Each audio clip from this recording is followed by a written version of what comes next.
ഹേ മച്ചാമാരെ, നമ്മുടെ നാട്ടിലെ അടുത്തൊരു അമ്പലത്തില് ശിവരാത്രി മഹോത്സവവുമായി ബന്ധപ്പെട്ട് അന്നദാനവും പരിപാടിയൊക്കെ നടക്കുന്നുണ്ടായിരുന്നു.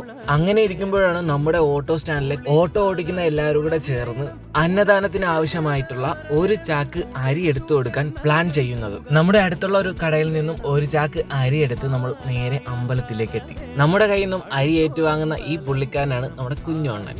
നമ്മളിവിടെ എത്തുന്നത് കറക്റ്റ് സമയമായിരുന്നു. അന്നദാനം തുടങ്ങി കുറച്ചു നേരം കഴിഞ്ഞിട്ടേ ഉള്ളായിരുന്നു. പിന്നെ ഒന്നും നോക്കിയില്ല, വന്നവരെല്ലാരും ഓരോ പ്ലേറ്റ് എടുത്ത് നേരെ ഫുഡ് വിളമ്പുന്ന സ്ഥലത്തേക്ക് ചെന്നു. അവിയലും തോരനും സാമ്പാറും രസവും അച്ചാറുമായിരുന്നു ഇന്നത്തെ കറികളും കൂട്ടാനും. ഞങ്ങൾ അതും വാങ്ങി നേരെ തണലുള്ള ഒരു സ്ഥലം കണ്ടുപിടിച്ച് അവിടെ ഇരുന്ന് ഫുഡ് അടി തുടങ്ങി. ഫുഡൊക്കെ അടിപൊളി നൈസായിരുന്നു കേട്ടോ. അതും കഴിച്ച് കുറച്ചു നേരം അവിടെ നിന്ന് കുശലം പറഞ്ഞ് നേരെ നമ്മൾ തിരിച്ച് നമ്മുടെ സ്റ്റാൻഡിലേക്ക്. പണ്ട് മറ്റേ പുള്ളിക്കാരൻ പറഞ്ഞ പോലെ മതമേതായാലും മനുഷ്യൻ നന്നായാൽ മാത്രം മതി.